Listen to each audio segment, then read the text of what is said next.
Good morning all of you. आज का topic है नंबर 4 ज्योतिषमती। गण है, चरक के अनुसार शिरोविरेचन है, सुश्रुत के अनुसार शिरोविरेचन और अधोभाग है।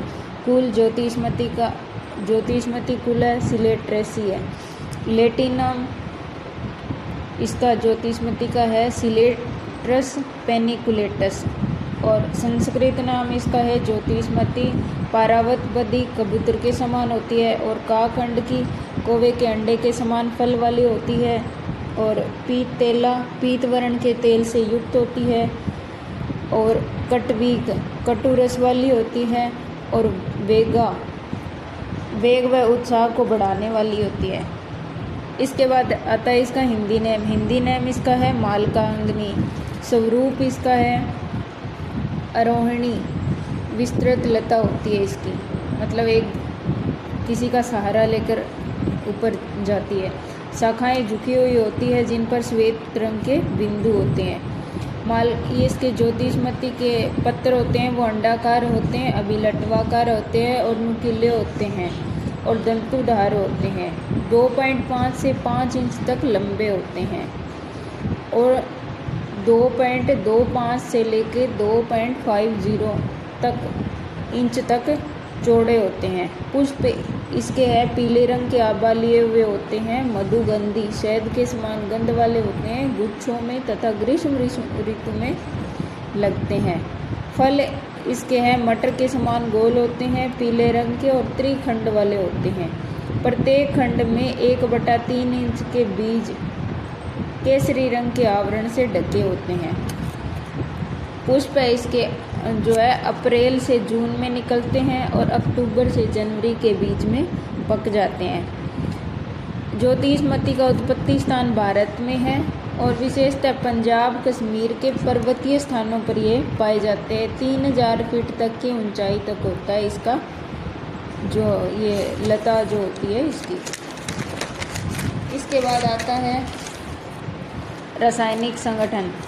बीजों में 52.2% गाढ़ा रक्तपीत वर्ण और तिक्त गंध युक्त तेल निकलता है और तिक्त राल युक्त तत्व भी निकलता है और कषाय द्रव्य भी होता है और 5% इसमें क्षार होता है।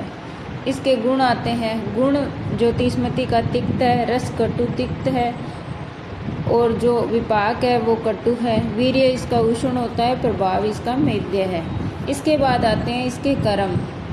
दोष कर्म यह स्निग्ध व उष्ण होने के कारण यह वात का शमन करती है। कटु व उष्ण होने के कारण यह कफ का शमन करती है। स्थानिक इसके बाह्य कर्म क्या है? इसका तेल का जो अभ्यंग करेंगे तो वो वातर है, वेदना स्थापन है और उत्तेजक भी होता है। और त्वचा में इसका क्या कर्म है? कुष्ठगन है, ये स्वेद लाती है त्वचा में। अहित प्रभाव इसके हैं। अगर 2 से 3 माशा की मात्रा लेंगे तो इससे वमन और विरेचन हो जाता है, तो ये इसका अहित प्रभाव भी है।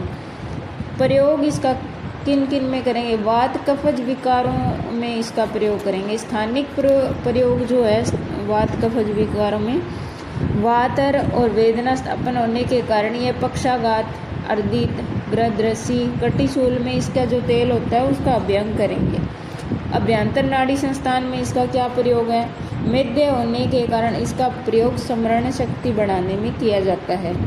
इसके पत्र का स्वरस 40 ml मात्रा देने पर अफीम का जो लोग अति सेवन करते हैं उससे छुटकारा मिल सकता है। इसके बाद इसके प्रयोजांग आते हैं। प्रयोजांग में इसका बीज और तेल लेते हैं और मात्रा बीज की तो है 1 से 2 ग्राम और तेल की मात्रा है 5 से 15 बूंदे। विशिष्ट योग में इसका आता है ज्योतिषमती तेल। और जो इसके जो अहित प्रभाव हो जाते हैं उनका निवारण करने के लिए गोदुग्ध और गोघृत का सेवन करेंगे। Thank you. Good morning all of you.